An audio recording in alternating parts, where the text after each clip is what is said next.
Assalamualaikum warahmatullahi wabarakatuh.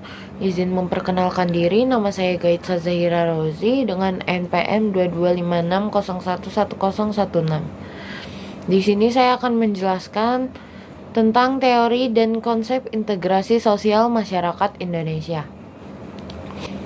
Selamat menyaksikan. Teori dan konsep integrasi sosial masyarakat Indonesia. Studi Sosiologi dan Integrasi Sosial.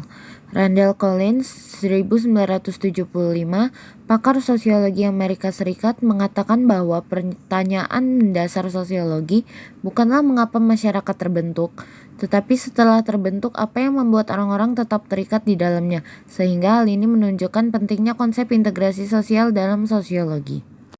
Bangsa Indonesia terdiri dari berbagai etnik, kelompok etnik. Kelompok etnik berasal dari nenek moyang yang sama. Masyarakat Indonesia bisa bersatu. Terbentuknya negara bangsa adalah keabsahan secara politis dan sosiologis. Adanya sense of belonging terhadap suatu warisan, sejarah yang sama dan ingin hidup bersama. Perasaan ini dapat menimbulkan suatu supreme loyalty yang membuat orang siap mati untuk membelanya. Surya Dinata menjelaskan bahwa ada dua tipe bangsa, yaitu ethnic nation yang berasal dari satu kelompok etnik dan social nation yang berasal dari beragam kelompok etnik. Hard ethnicity cenderung menonjolkan identitas etniknya. Cold ethnicity sifatnya kurang fanatik.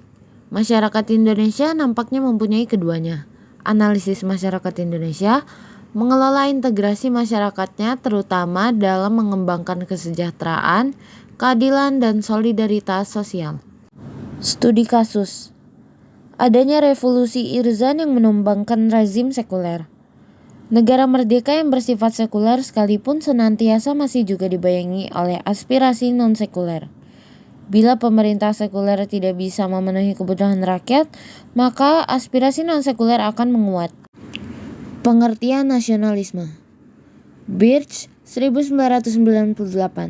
Nasionalisme adalah doktrin politik yang paling sukses di bumi ini.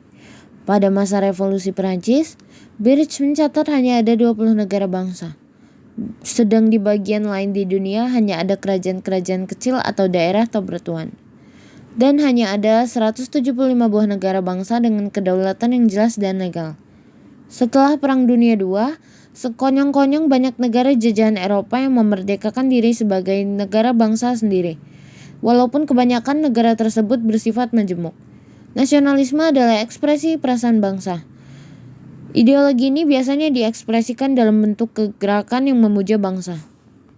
Teori sosiologi tentang masyarakat Indonesia. Teori masyarakat majemuk dan teori masyarakat dualistik. Teori masyarakat majemuk. Kemajemukan seringkali menarik perhatian karena dikaitkan dengan masalah konflik antar kelompok maupun disintegrasi sosial. Kemajemukan tidak hanya ada konflik atau tidak. Kita perlu memahami dan mendalami dinamika sosial interaksi sampai pola hubungan sosial yang mencakup hubungan hak dan kewajiban serta hubungan kekuasaan antara aktor yang bersifat mendalam, kompleks dan tidak kasat mata.